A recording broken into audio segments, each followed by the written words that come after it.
So let's look at some of the factors that are driving the markets today, because it seems that we managed to hold on to the positive territory. Not that much of a gain for the local market, but there are some factors which have boosted the mood today. No, exactly. And I think things just maybe settling down in Europe at least for the day.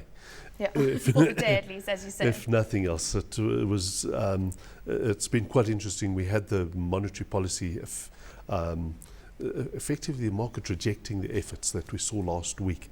And of course, we go into our own monetary policy meeting, and I suspect that there won't be a change. But I suspect the Reserve Bank may well warm to maybe the possibility of some movement going forward, especially if there's going to be generalized movement in what type of word would signal that for you? Because we hang on to every word that central bankers say. We know how the market holds on to the minutes from the FOMC and Ben Bernanke. What type of word would signal we'll that? be looking for inflation is back in target, for instance, and expected to peak and trend down.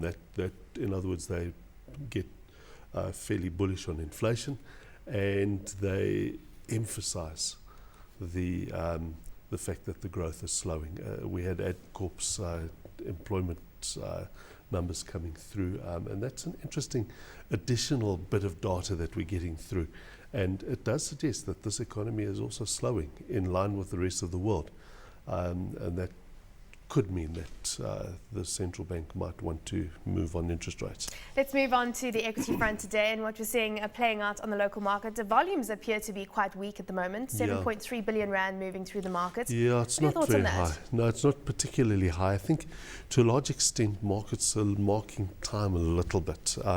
If we just see the last few days, it's a bit up, a bit down, etc., but without any decisive moves anyway. In fact, the JSE has had surprisingly little volatility compared to the rest of the world. I think the volatility has been reflected in the rand, with very little in the actual stock market.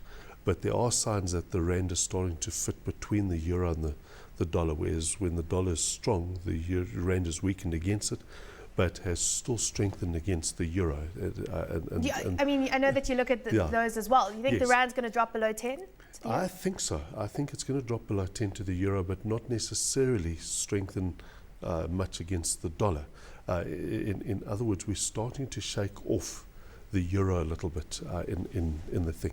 But of course, if the rand stops being volatile, you may find that volatility translate back into the stock market. As a compensating thing, because up until about last week, the rand has been, I think, carrying the heavy lifting as far as volatility of the stock market is concerned.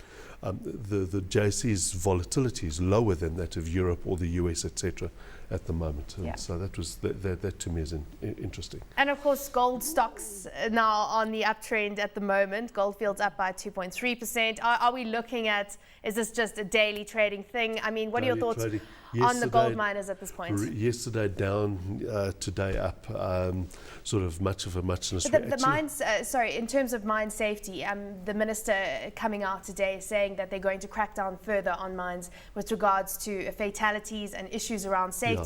Section 54 has plagued many mines. That a concern on the production front? Well, Goldfields had a mine closed down, last week, for instance, because of safety-related issues and deaths on the mine, which of course we're trying to pare back. I think it's unacceptable, but it's a difficult business that we need to accept. But it would make a difference. Look, gold mine valuations are looking quite extreme at the moment, in relation to the gold price, especially the rand gold price, and there probably is some adjustment that needs to take place. In other words, gold miners have been sold off too much, and we need to actually see that recover.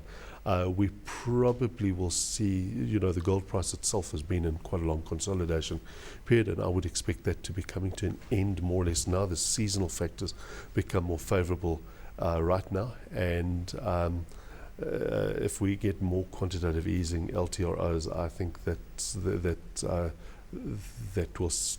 this consolidation period will come to an end, and you'll start seeing the gold price itself trend, and that may be a catalyst the actual shares as well. Yeah, well, we'll obviously watch that. As you say, always volatile, those gold stocks.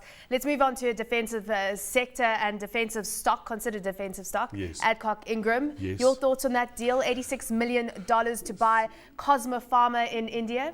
No, exactly. I think more than 700 million rand. It's not a small deal as such, but I think one needs to appreciate it's a toehold into the Indian pharmaceutical market, but an important toehold. And I think that's the right strategy. I think other emerging markets are exactly the way South Africa should go. The Indian rupee has also been quite weak, so it's much easier for a South African company with South African rand to penetrate another emerging market with... They still bought it at a premium though, what, 13 times Cosmo's EBITDA. So some are saying, they bought it at an expensive But I think price. we need to appreciate Indian shares as a whole are expensive, and this is in a defensive area. I'm not as worried about that. It's basically can Adcock actually get into that market and use that as a decent platform. They've got a considerable base behind them, and it's a case of can they then take that stake and make it much more. Obviously, that's the point of the takeover. They're looking at adding 250 million rand to their revenue annually, and they make 4.5 billion rand on an annual basis at this point in time. That's quite a large chunk if you add that percentage-wise. One needs to appreciate that in South Africa, you could say, is the market already saturated, etc.? Do they need to look for additional growth? The Indian market is one hell of a market to actually take on, but I think it's better than trying to take on a European market or something. The Indian market is one that is still a growing market, where getting growing sales does not necessarily mean taking it out of the mouths of a competitor, for instance. That market is still going to be growing quite a bit. So, very quickly, stock price right now, Adcock sitting 61, 62 versus the likes of Aspen, which has been a clear outperformer. Yeah, Aspen has been great, but I think Adcorp, has Aspen shot its, is this a time to switch? Yeah. That's a question. Would you think Both, it is? I would think so. Adcock is a solid company in its own right, and I think there's quite a bit of potential, but I think it'll be difficult, any portfolio holder, to actually get rid of the Aspen. So maybe this is a time to actually upweight one's holding in that sector. Well, we'll be asking that question for some time now. Thank you so much for joining us today.